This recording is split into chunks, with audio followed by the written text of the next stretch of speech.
Qin Yichen dan Bai Guanxing sedang memanen buah-buahan Tao. Sementara leluhur bayi darah bosan menonton dari sela-sela, menyarankan apakah mereka bisa mencari semua tulang. Mungkin ada harta karun. Bai Guanxing setuju. Jadi semua orang sibuk. Tetapi apa yang membuat Putri Wenxing sedikit mual adalah bahwa leluhur bayi darah kadang-kadang mematahkan tulang, dan kemudian mengisap sumsum tulang. Tidak seperti. Leluhur bayi darah menyentuh mayat yang relatif lengkap, lalu membongkarnya, dan kemudian menyedot sumsum tulang dan dauyun di dalamnya.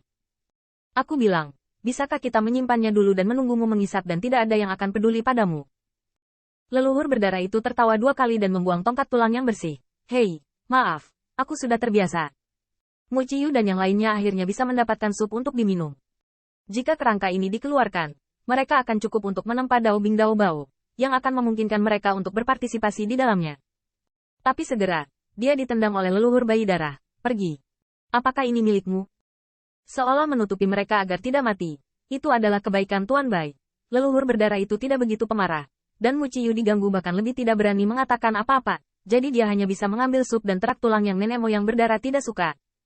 Kumpulkan itu. Semakin banyak buah dao menutupi tubuh Bai Guanxing. Dan Qin Yichen adalah labu di kepalanya. Dan seikat buah dao seperti aprikot merah tergantung di pundaknya. Itu adalah panen yang berbuah. Pulang. Semua buah dao sangat bersemangat. Lagi pula. Bagi mereka, jika mereka tidak melihat matahari selama bertahun-tahun, mereka tidak akan mampu menyerap prestise yang antara langit dan bumi, dan tidak ada keagungan dao lain untuknya. Mereka untuk menyerap kecuali jalan besar Dewa Malam Abadi. Mereka bahkan harus menyerap kekuatan yang tersisa pada tulang-tulang yang mati di sini, seperti pohon elf, entah layu sampai mati, atau hanya bertahan di kegelapan malam. Dan Mu Ciyu dengan hati-hati mengaduk-aduk, dan menjadi semakin ketakutan. Begitu banyak orang kuat mati di sini. Berdasarkan kemampuan mereka, buah ini tidak beracun, dan mereka tidak bisa mengambilnya. Tetapi pada saat ini, dia melihat seorang murid istana kayu memiliki pancaran tajam di matanya, dan dia tampak tidak puas untuk mengambil sisa makanan di belakang pantat leluhur berdarah itu. Dia menyelinap ke sosok yang belum dicari dan dijelajahi. Mayat. Mayat ini berubah menjadi tanaman zombie, setengah tubuhnya ditanam di bumi, dan murid istana kayu mencarinya, benar-benar menemukan harta karun yang seperti buku besi dan gulungan emas di tangannya. Ini, tanda Dao yang mempesona. Ini adalah segel Dao Tian Wai Tian. Apakah itu hukum Dao tertinggi Tian Wai Tian? Murid Mu Xinggong terkejut. Bagaimanapun juga, dia juga bisa merasakan bahwa ini seperti tulang setengah panjang yang terperangkap dan terbunuh di dalam tanah. Sangat kuat. Bahkan dengan lembut mengikis permukaan tulang yang terkorosi, Anda dapat mengungkapkan tulang seperti batu giok putih. Tulangnya bangga. Prestise kaisar abadi. Dan ia berdiri seperti iblis. Murid Mu Xinggong sangat senang sehingga dia bahkan tidak menahan seruannya. Dan hal yang paling memuaskan adalah bahwa ini adalah orang kuat dari dunia luar. Buku besi dan harta karun seperti gulungan emas ini adalah simbol status orang kuat ini. Dan ada pola Dao yang bergelombang padat.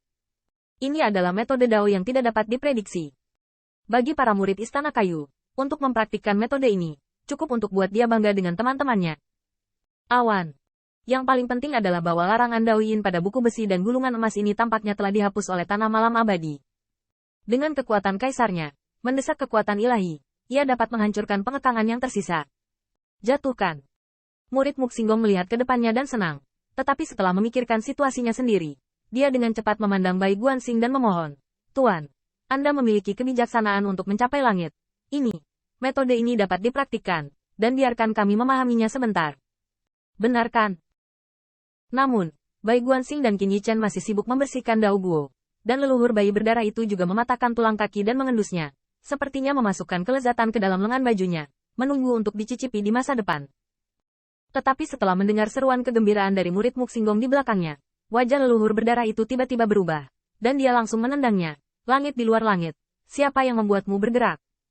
Tendangan ini benar-benar kejam, hampir membunuh murid istana Mu Xing di tempat, karena leluhur bayi darah benar-benar marah. Dia meminta murid-murid Mu Xinggong ini untuk mengambil beberapa sisa di belakang pantatnya.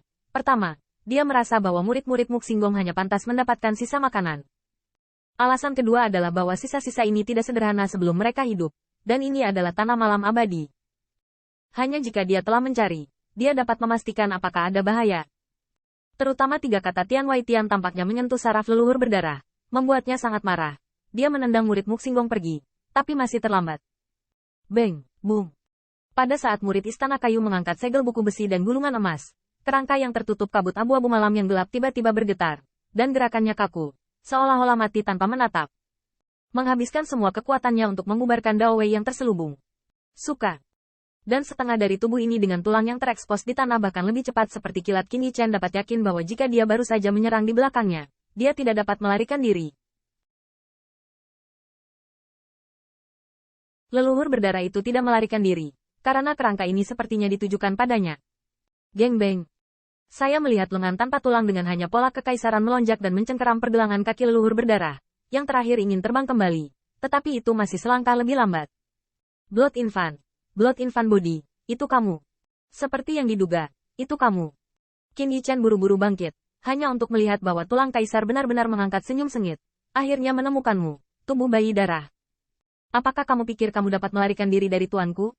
Langit dan bumi, hanya aku yang tak terkalahkan. Tidak ada jalan kembali ke surga, tidak ada aturan surga. Saya menemukanmu. Langit dan bumi, saya tak terkalahkan. Bukan untuk langit, bukan untuk aturan langit. Qin Yichen tidak tahu bahwa ini adalah perintah antara yang kuat dan yang kuat. Lepaskan, lepaskan. Leluhur bayi darah berjuang mati-matian. Dia tiba-tiba mengeluarkan pisau daging dan memotongnya di tulang tangan dengan keras. Leluhur berdarah itu kuat, dan pisau ini pada awalnya cukup untuk membuat para ahli hidup dari kerajaan kaisar hancur dan berdaging. Tetapi tulang ini secara tak terduga tangguh, dan pisau daging berdarah menebasnya, dan itu tidak bergerak sedikit pun. Kamu ingin melarikan diri, hehe. Apakah kamu ingin melarikan diri? Aku mengajarimu semua keterampilanmu. Apa yang kamu gunakan untuk melawanku? Aku menemukanmu. Kali ini, aku tidak akan membiarkanmu melarikan diri. Segala sesuatu tentangmu adalah hadiahku. Kamu harus membalas semuanya padaku. Biarkan aku pergi. Tanda seru. Tanda seru. Leluhur berdarah itu hampir gila. Pisau daging berdarahnya menebas tulang tangan seperti orang gila. Tetapi itu tidak membantu. Bahkan tulang berdarah itu tertusuk ke dalam darah leluhur berdarah. Pada saat itu, Qin Yichen tiba-tiba melihat tanda kutukan muncul di alis leluhur berdarah. Tanda kutukan itu seperti meringis, menangis dan tertawa. Seolah-olah mencemooh semua makhluk. Tidak baik.